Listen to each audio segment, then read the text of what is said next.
And Sam, so it's like, if you are not a musician today, what would you be? A volcanologist? Oh, why is that? Why is that?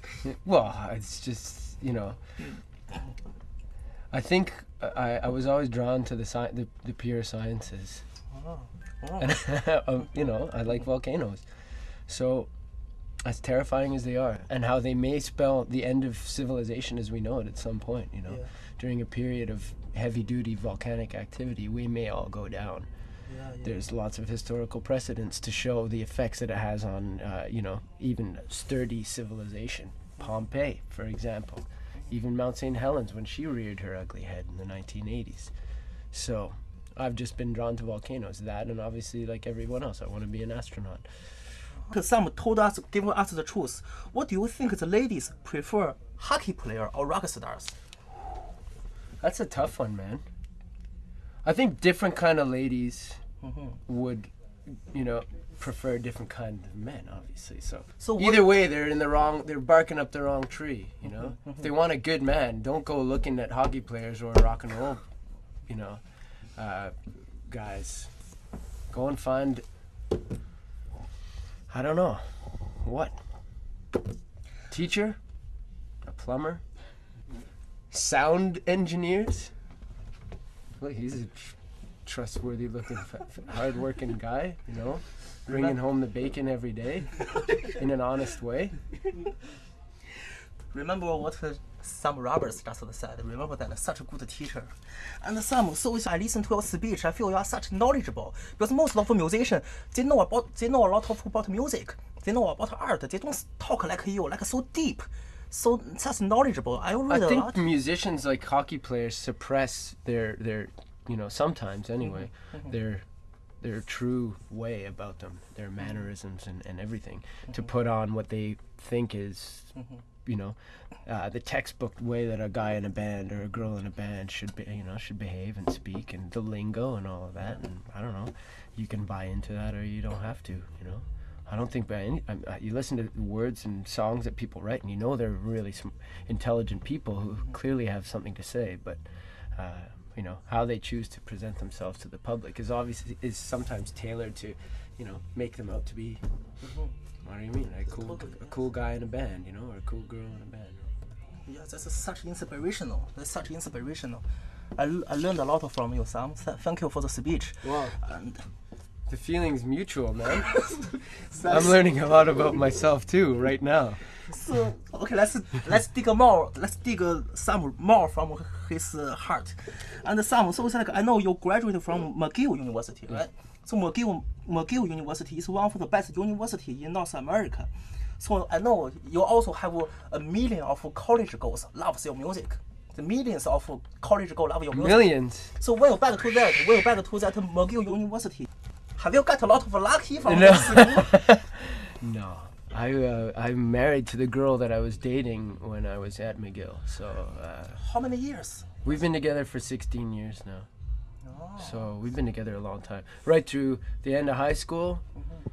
Then we go to college. In Quebec, you go to college called CEGEP for 2 years between high school and university, and then right through university until today. So no.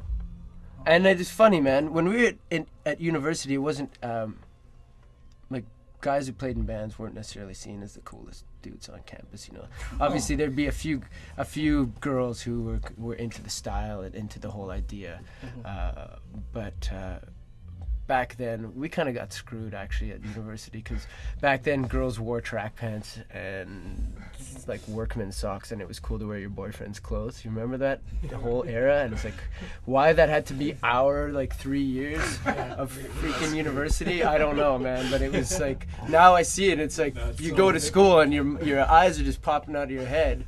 You know, when we play these university shows, I can't believe how these girls, like, they dress, and you know, obviously I'm sure everybody's a good student too, you know what I mean? But I'm just saying, in terms of from a sheer fashion perspective, like, it was cool to be more, you know, masculinely dressed back in the day when we were there. So whatever, we looked more like girls than girls did back then, you know, with our hair and our, you know, prepubescent faces. Well, no, post-pubescent. Jesus Christ, no. But so Sam, I don't know. Sorry, I'm kind of drunk. I gave you the truth. We've only had half a beer here. What did the pizza do to you? This pizza did me like hallucinate. You had food poisoning, Aldi. You don't know it yet, though. So Sam, I gave you the truth. You know, your eyes are stunning. So like now it's like when you look at me, I feel like you can look through my soul. If you look at a lady, you must melt her heart. So are you a ladies man? No. Well, I'm a one ladies man. Yeah, I have a wife. You know, I have a wife and a daughter. But do you feel? But it's like you are like a rock star. Do you feel regret about your marriage? It's like because you are a rock star, you have a lot of chance to get laid. Getting back to what you're saying before, you know, about how somebody speaks and again presents themselves to people and in public or conversation or whatever it is. The same thing for me applies to how I approach playing in a band. I'm not buying into a lifestyle. I'm not buying into an identity either. You know, I like playing music.